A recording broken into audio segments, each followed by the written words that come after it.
All right, let's dive in.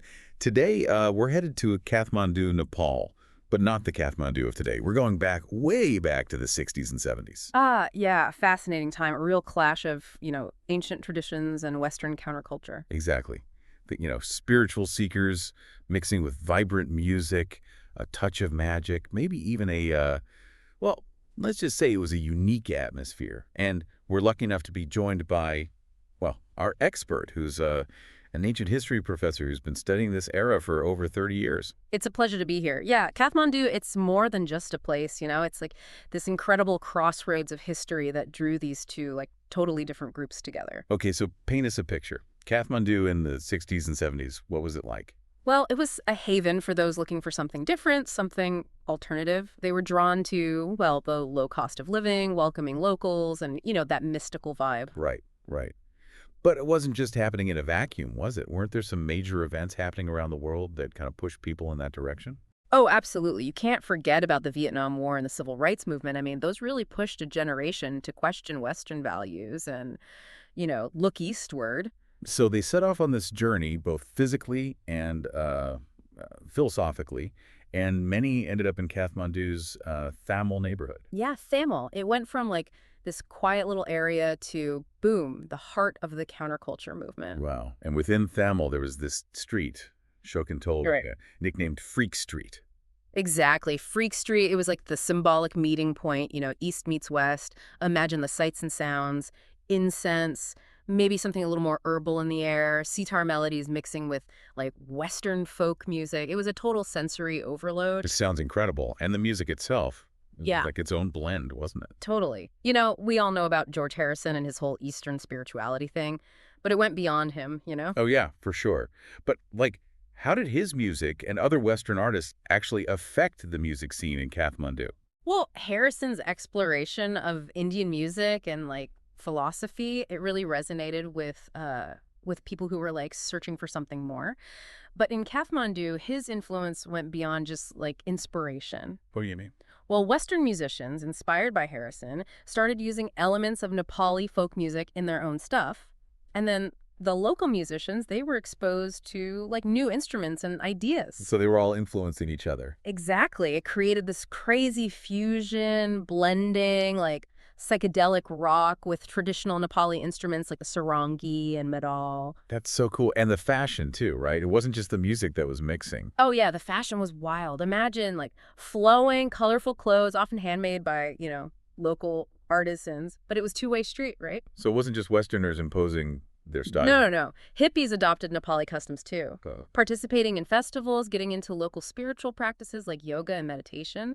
They even tried to learn Nepali. So it sounds like Kathmandu during that era was less of a destination and more like this giant cultural experiment in progress. You got it. It was a place where people were open to, exploring new ways of living, thinking, being. And for many, it went beyond cultural exchange. It became a deep spiritual quest. Yeah, that makes sense. I mean, Kathmandu is full of sacred sites, right? Like Pashupatinath Temple and Swayambhunath Stupa. Exactly. It was fertile ground for like introspection and spiritual growth. We always hear about this pull towards Eastern philosophies during that era, but what were they actually drawn to? Like, were there any specific gurus or anything like that that were particularly popular? Yeah, a lot of them were like disillusioned with Western materialism and organized religion. They were looking for, something that encouraged self-discovery, connection to like something bigger. Right, right. And while India was like the main hub for that, Kathmandu offered a different kind of. Accessibility. It was accessible and spiritually rich, especially Tibetan Buddhist practices, with their emphasis on meditation and mindfulness. Oh, so that's why. Yeah, Tibetan refugee communities and monasteries were all right there, making it easy for Westerners to, access those teachings. So Kathmandu wasn't just a stop on the hippie trail. It was like Yeah. a destination in and of itself. Exactly. It offered this unique blend of spiritual and cultural experiences, like way beyond a superficial encounter. And there were people whose journeys really like embodied this whole idea of spiritual exploration. Like who? Well, there was Baba Ram Das, formerly Richard Alpert, a Harvard professor who became like a full-on spiritual teacher. His main focus was India, but his influence reached Kathmandu too. He like represented this idea that profound personal transformation was possible. Wow, and that really resonated with people who were, looking for deeper meaning. Totally. And that desire for deeper meaning, it fueled a lot of the cultural and spiritual exploration we've been talking about. Yeah, but there's another piece of this era in Kathmandu that we can't really ignore. Oh, right. Something that definitely played a big role in shaping people's experiences. Hashish. Yeah, you can't really talk about Kathmandu in the 60s and 70s without talking about hashish. I mean, Nepal was known for like its high quality cannabis, and get this, Well, the government. They actually ran hashish shops. whoa, seriously. Seriously. It definitely added to Kathmandu's reputation as a place for free spirits, you know? Mhm. But it wasn't all like peace and love, of course. Yeah, I was going to say government-run hashish shops. That's a bit different from what we're used to. What happened? Well, it attracted a lot of Westerners, and that combined with, the easily available hashish, it started putting a strain on things, local resources, traditional norms, and that tension, it eventually led to a crackdown by the Nepali government. Oh, wow. So that was kind of the beginning of the end. You could say that it marked a turning point, Yeah. the end of an era. Wow. So we've got like global events, the allure of the East, the search for meaning, and even hashish all Yeah. coming together to create this really unique chapter in Kathmandu's history. You got it. And while that era may be over, it left a mark, It left a legacy that still shapes Kathmandu today. Okay, so let's dig into that legacy in part 2 of our deep dive. Yeah. We'll explore the lasting impacts of this extraordinary period and how it's still felt in the city today. We've been talking about all this amazing like cultural and spiritual mixing in Kathmandu back in the 60s and 70s, but it couldn't last forever, right? What happened? What brought it to an end? Yeah, well, by the mid-70s, the Nepali government, they were facing a lot of pressure, especially from the U.S. Oh, really? Yeah, the U.S. was, pretty worried about the whole drug culture thing, connected to the hippie movement, and they put pressure on Nepal to crack down on the whole hashish scene. So wait, so the Nepali government's like laid back approach to hashish, which had been like part of its unique thing, Yeah. it became an issue internationally. Exactly. Wow. So what did they do? Like what kind of changes did they make? Well, they started cracking down on drug use, Mm. and those government-run hashish shops we talked about, Yeah. they shut them down. Oh, wow. Yeah, it was a pretty big shift in policy, a real attempt to like align with international concerns. So basically external pressures driven by a totally different set of cultural values put an end to this fascinating social experiment. Yeah, pretty much. It makes you wonder, though, what's left of that period in Kathmandu today? Like, are there any traces of it? Oh, yeah, definitely. I mean, some of the physical stuff is still there, a lot of the shops, cafes, guest houses from back then, they're still around. Really? Yeah, they're like tangible reminders of this bygone era, like stepping back in time to when Kathmandu was this crazy melting pot of cultures where like Eastern mysticism met Western counterculture. So it's like a living museum of that time. Yeah, kinda. You can almost feel the energy of the people who were there, I can imagine. But beyond those physical reminders, did this era like leave a lasting impact on Kathmandu's like culture and identity? Absolutely. The spirit of openness and exchange, that's like a core part of Kathmandu now. The city still attracts all sorts of travelers, people looking for adventure, spiritual exploration, a connection to something bigger. So Kathmandu's identity is like forever shaped by this mix of cultures. You could say that, yeah. Huh, that's amazing. We talked about those government-run hashish shops Yeah. and how they were shut down. Yeah. But was there anyone like within Nepal who was against them even before the crackdown? Oh, yeah, for sure. There were definitely voices within Nepal that were like concerned about the whole thing. Oh, really? Yeah. Some felt that like, this whole relaxed attitude towards hashish, it clashed with traditional values. And they were worried about the impact on, on Nepali society. So even during this time of like cultural mixing, there were still these like tensions and different opinions about how to handle the Western influence Exactly. Cultural exchange is great, but it's not always, smooth sailing. Yeah, for sure. Yeah. It's a good reminder that history isn't just one big, simple story. It's like a tapestry of different perspectives, right? Totally. You can't forget that. You mentioned some really cool stories from that era earlier.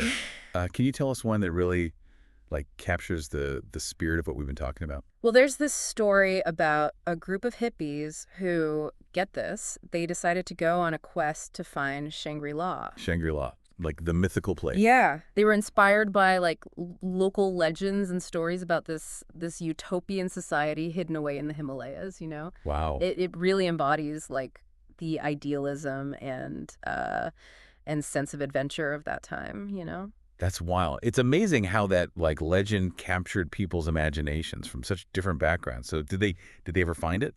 Well, they never actually found Shangri-La, No. but their journey, it became like a legend in itself. Right. Yeah, it speaks to this yearning for something better, a desire to transcend the limitations of the everyday world. It does. It connects so well with everything we've been talking about. It's like Kathmandu itself became this symbolic Shangri-La for a lot of people during that time.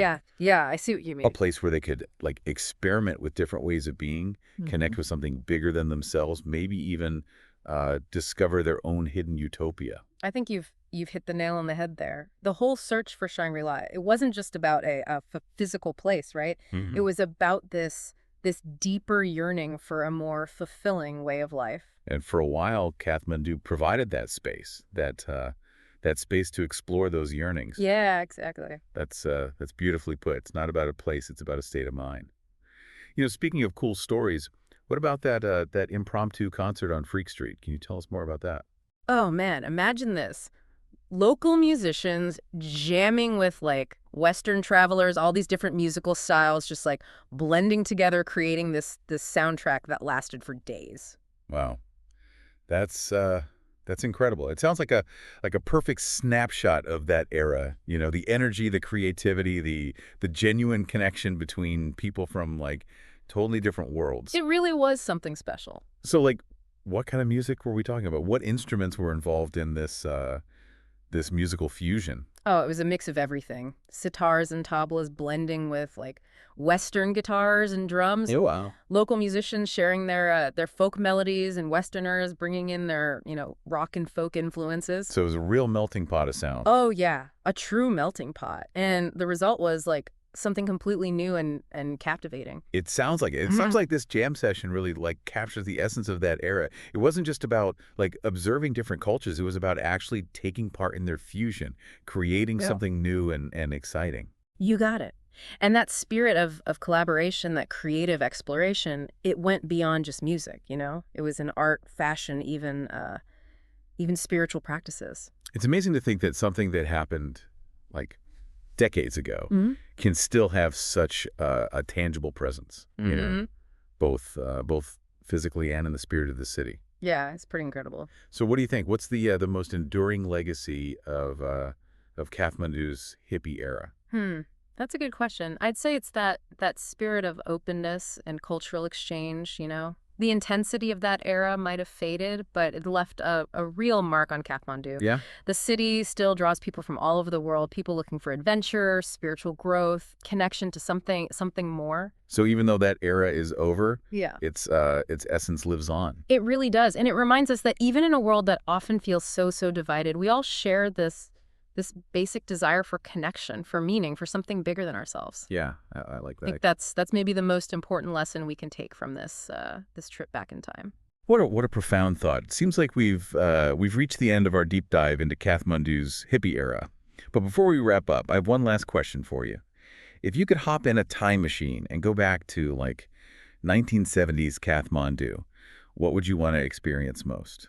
Oh man, that's a tough one. So much to choose from. Seeing that mix of Eastern and Western music firsthand would be amazing. But honestly, I think I'd be most drawn to the sense of community, that openness to different cultures, the willingness to challenge norms. It just seems like a time and place where anything felt possible. Yeah, it really does have this alluring quality, doesn't it? That sense of idealism, that search for something more than than what mainstream society was offering. Totally. And it's a good reminder that even when the world feels, divided, we all share that desire for connection, meaning something bigger than ourselves. Maybe that's the real legacy of Kathmandu's hippie era, that those desires, they're timeless. So we've explored the sights, sounds, smells even, of Kathmandu's hippie era, a real journey through cultural collisions, spiritual awakenings, and yeah, some hazy adventures too. And we've learned that history is so much more than just, dates and facts. It's about the people, the stories, and the spirit of those who dared to be different. It's been a great reminder that seeking something beyond the ordinary can lead to some pretty extraordinary journeys, and that even a fleeting moment in time can leave a permanent mark on a place and its people. Keep exploring, keep questioning, and who knows, you might find your own Shangri-La. Until next time, keep diving deep.